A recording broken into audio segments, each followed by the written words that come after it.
To create line in millimeter, at first click here on this arrow and select AutoCAD ISO. So AutoCAD ISO template is useful to create drawing in metric units.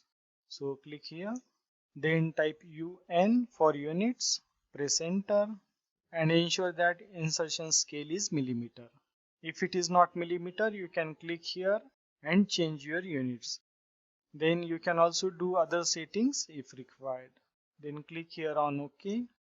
Then for line, click here on line. Keyboard shortcut for line is L, enter. Click. Then specify first point. Then take your cursor in desired direction and specify length and press enter.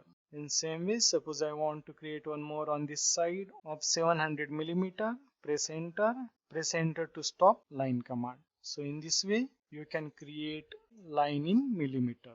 Please like, share and subscribe. Thanks for watching. We will again meet in next tutorial.